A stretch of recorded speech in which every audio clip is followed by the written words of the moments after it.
إن الحمد لله نحمده ونستعينه ونستغفره ونعوذ بالله من شرور أنفسنا ومن سيئات أعمالنا من يهده الله فلا مضل له ومن يضلل فلا هادي له أشهد أن لا إله إلا الله وحده لا شريك له وأشهد أن محمدا عبده ورسوله لا نبي بعده يا أيها الذين آمنوا اتقوا الله حق تقاته ولا تموتن إلا وأنتم مسلمون يا أيها الذين آمنوا اتقوا الله وقولوا قولا سديدا يصلح لكم أعمالكم ويغفر لكم ذنوبكم ومن يطع الله ورسوله فقد فاز فوزا عظيما أما بعد فإن أصدق الحديث كتاب الله وخير الهدي هدي محمد صلى الله عليه وسلم وشر الأمور محدثاتها وكل محدثة بدعة وكل بدعة ضلالة وكل ضلالة في النار.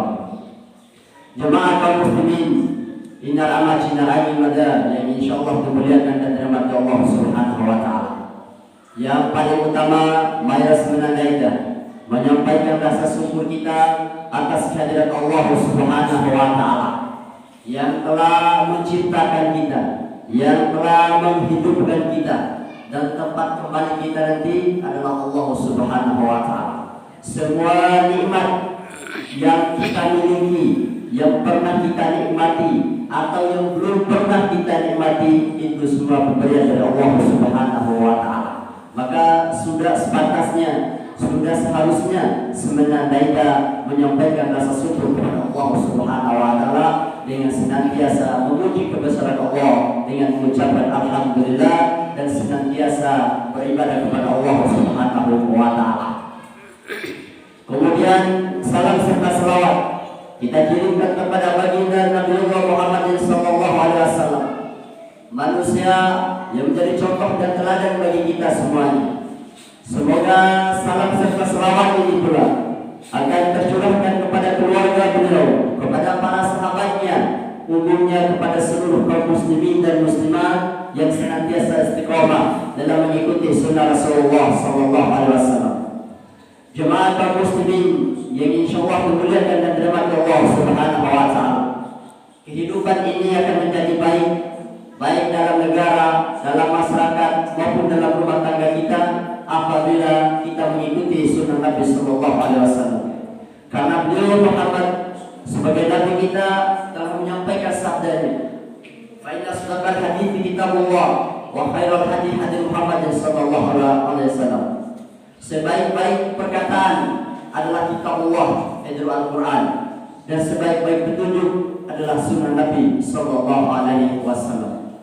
Maka apabila kita dari sunnah Nabi sallallahu, maka jalannya adalah dengan menuntut ilmu agama, dengan mempelajari banyak ilmu agama, dengan membaca buku-buku para ulama, maka insya Allah kita akan mengenal sunnah Nabi kita yang mulia Nabi Muhammad sallallahu alaihi wasallam.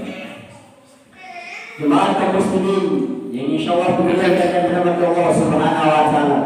Kemudian Mada menyampaikan wasiat terkhusus untuk diri Mada pribadi dan umumnya untuk seluruh keluarga Cina Ali Mada Mawaradi Desa Piyak bahwa mari sebenarnya sama-sama meningkatkan kualitas iman dan takwa kita di dalam Allah Subhanahu wa taala, yakni beribadah hanya semata-mata kepada Allah Subhanahu wa taala dan tidak melakukan kesyirikan sebagaimana Allah Subhanahu wa taala berfirman, syahidallahu annahu la ilaha illa huwa wal malaikah wa ulul ilmi qa'iman bil qist la ilaha illa huwal azizul hakim. Allah Subhanahu wa taala bersaksi bahwa tidak ada Tuhan yang berhak diibadahi dengan benar kecuali Allah Subhanahu wa taala, yang menegakkan keadilan. Para malaikat dan orang-orang yang berilmu bersaksi atau berkata yang demikian, bahwa tidak ada Tuhan yang berhak diibadahi dengan benar kecuali Allah Subhanahu wa taala yang maha bijaksana. Syahidallahu annahu la ilaha illa huwa wal malaikah wa ulul ilmi qa'iman bil qist la ilaha illa huwal azizul hakim. jadi pada coreng daida indara amaji indara imada bahwa dai harus beribadah semata-mata kepada Allah Subhanahu wa taala dan tidak boleh menyekutukannya dengan apapun. Jemaah kaum muslimin rahimani wa rahimakumullah. Kesuksesan yang tertinggi dalam agama Islam ada rukun di dunia ke ederu apabila dai mampu melaksanakan aura perintahkan dari Allah Subhanahu wa taala dan aura meninggalkan dan meninggalkan aura kata dari Allah Subhanahu wa taala. Sebagaimana Allah Subhanahu wa taala berfirman, "Wa may yuti'illaha wa rasulahu faqad faza fawzan 'azim." Barang siapa yang taat kepada Allah dan taat kepada Rasulnya, maka dia telah memperoleh kemenangan yang besar. Akiku sukses di dunia. Jadi sukses di dunia yang sesungguhnya apabila semenadaida mampu beribadah kepada Allah dengan mengikuti sunnah Nabi Sallallahu Alaihi Wasallam. Jadi lain ba boto perwara, lain ba umuradul nae, boto honda, boto oto, boto pergi dan lain sebagainya. Itu hanya hiasan dunia yang sifatnya sementara. Tetapi kesuksesan yang tertinggi di dunia adalah ketika daida mampu beribadah kepada Allah Subhanahu wa taala. Kemudian di akhirat, kesuksesan yang tertinggi di akhirat adalah ketika daida dimasukkan Allah Subhanahu wa taala ke dalam surganya. Sebagaimana Allah Subhanahu wa taala berfirman, "Faman zuhziha 'anil nar wa udkhila al-jannah faqad faz." Dari Allah Subhanahu wa taala. Dan barang siapa yang Allah selamatkan dari neraka dan dimasukkan ke dalam surganya, maka dia telah memperoleh kemenangan yang besar. Jemaah kaum muslimin rahimani wa rahimakumullah, untuk bisa masuk dalam surga, makanya dai harus senantiasa taat beribadah kepada Allah Subhanahu wa taala. Kalau semisalnya dai umur 1000 tahun, punya harta yang banyak, rumah yang megah, mobil yang mewah, namun tidak beribadah kepada Allah Subhanahu wa taala, maka ketahuilah kita termasuk golongan orang-orang yang merugi. Karena kata Nabi sallallahu alaihi wasallam, orang yang sukses adalah taat kepada Allah dan di akhirat dia akan dimasukkan ke dalam surganya Allah Subhanahu wa taala.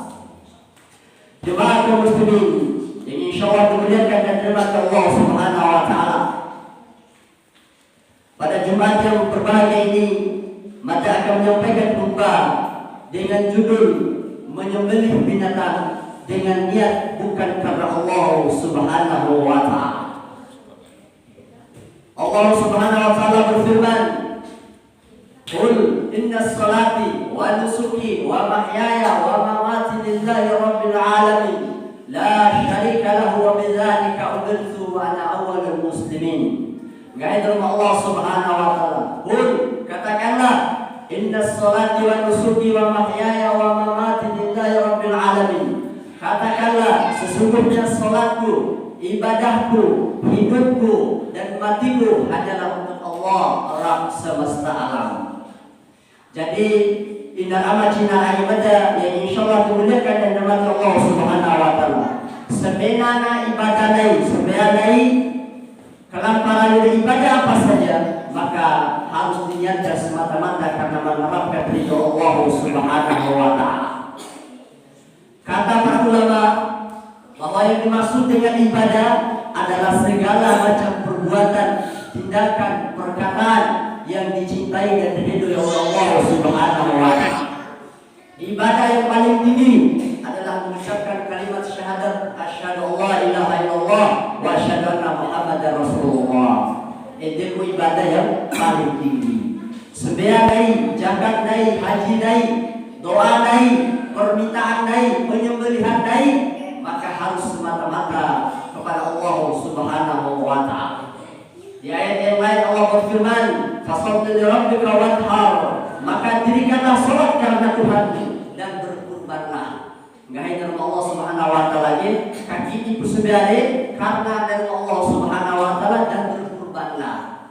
Waras dari sembahyang capi gobe sembahyang be gobe atau apa saja, niatkan semata-mata untuk mendapatkan ridho dan rahmat dari sisi Allah Subhanahu wa taala. Di antara contoh dai menyembelih binatang kepada selain Allah. Seperti kemarin wara kecelakaan yang terjadi awal Madrasah Pun 3 kan wara tenaga kesehatan yang langsung meninggal dunia. Mai lalu topologa, masih beda lalu pemain ketiga dengan tujuan aina ganggu jin atau setan dan lain sebagainya. Ini adalah salah satu penyembelihan yang bukan karena Allah Subhanahu wa Ta'ala. Ketika lain sembelih jangan kami sembelih kami atau apa saja, maka harus diniatkan semata-mata karena Allah Subhanahu wa Ta'ala. Salah satu sahabat yang mulia bernama Ali radhiyallahu anhu, beliau berkata bahwa Rasulullah SAW menyampaikan 4 kalimat kepadanya. Yang pertama, Allah melaknat orang yang menyembelih binatang dengan niat bukan karena Allah Subhanahu wa Ta'ala. Apa yang dimaksud dengan melaknat? Laknat artinya Allah tidak akan memberikan petunjuk, Allah tidak akan memberikan rahmat kepada pelaku atau orang-orang tersebut. Makhluk yang pertama sekali Allah laknat adalah iblis. Sampai yaumul kiamat, sampai iblis masuk neraka, Allah tidak akan memberikan rahmat dan tidak akan memberikan petunjuknya kepada iblis. Nah, barang siapa yang sudah dilaknat Allah, maka dia tidak akan selamat hidupnya dunia dan akhirat. Contohnya adalah iblis, contohnya adalah Fir'aun, contohnya adalah Qarun, contohnya adalah Haman dan orang-orang terdahulu yang durhaka kepada Allah Subhanahu wa Ta'ala. Kata Nabi SAW, Allah melaknat orang yang menyembelih binatang dengan niat bukan karena Allah. Kemudian Allah melaknat orang yang melaknat kedua orang tuanya. Allah melaknat orang yang melaknat kedua orang tuanya. Melaknat kedua orang tuanya di antara contohnya adalah naik durhaka kepada kedua orang tua kita. Ketika naik menuntut atau menaik tuntuan naik ke lindo-lindo semata, atau menggunakan bahasa-bahasa yang kasar, atau menghardik, mencaci maki orang tua kita, dan masuk durhaka kepada kedua orang tua kita. Dan termasuk durhaka kepada kedua orang tua kita adalah ketika naik ia dong lain. Maka dong lain kan ia balas dong lain. Maka ini juga kata para ulama termasuk durhaka atau melaknat kedua orang tua kita. Makanya perlu ingatkan, apakah Pak Lalone, apakah serius naik haram ia dong lain, karena khawatirnya kalau dong lain juga akan ia dong lain, dan itu bagian daripada durhaka kepada kedua orang tua kita. Kemudian berikutnya Nabi SAW bersabda, Allah melaknat orang yang melindungi pelaku kejahatan. Larang berdomi harapi dilindungi, larang berdomi korupsi dilindungi, larang berdomi panah dilindungi, larang perencanaan lain dilindungi. Maka ketahuilah Allah akan melaknat orang-orang yang melindungi pelaku kejahatan. Kemudian yang keempat, kata Ali radhiyallahu anhu bahwa Nabi Muhammad SAW bersabda, Allah melaknat orang yang mengubah batas tanah-tanah. Artinya Allah melaknat dulu merubah kepala tanah. Bisa kalau kepala tahawolengan karena tiba lain dengan di kompesia, dia langsung harta lalu telede dari cepek atau rubah atau lihat tanah lengan. Ketahuilah, satu jengkal saja tanah orang lain yang kita ambil secara zalim, maka di yaumul kiamat kita akan dikandungkan dengan 7 lapis bumi. Subhanallah. Sacangka dana dulu dihandai secara zalim, maka di yaumul kiamat biasi itu lapi dana di kau rumah kontoran. Maka dengan hati-hati jemaah muslimin, waras tempat disengaja ya maramehan tahu dana tahu saja, maka bertobatlah kepada Allah dengan cara mengembalikan hak mereka kepadanya. Kalau pendainya kepala dana, usahakan dulu kepala dana dikemenai harus marah bede supaya tidak menimbulkan curiga baik dengan ini daima bergeser cegomi bandura kepala kita. Jadi inilah 4 poin yang Nabi ingatkan kepada kita. 4 golongan manusia yang dilaknat oleh Allah Subhanahu wa Ta'ala. Yang pertama, orang yang menyembelih binatang dengan niat bukan karena Allah. Yang kedua, orang yang melaknat kedua orang tuanya. Yang ketiga, orang yang melindungi pelaku kejahatan. Yang keempat adalah orang yang mengubah tanda batas tanah. Ini hadis sahih diriwayatkan oleh Imam Muslim rahimahullah taala. Jemaah kaum muslimin rahimahullah. Kemudian dari sahabat yang lain, dari Tariq bin Shihab, di mana Nabi SAW pernah bersabda kepada sahabatnya, Ada seseorang yang masuk neraka karena lalat, dan ada juga seseorang yang masuk surga karena lalat. Lalat keroku, ngai bojot itu keroku. Ngai Nabi, wahai para sahabat, lalat jauh menuju neraka itu karena keroku, dan lalat juga jauh yang menuju surga karena keroku. Suatu ketika, ngai sahabat, ya Rasulullah, kenapa bisa demikian ya Rasulullah?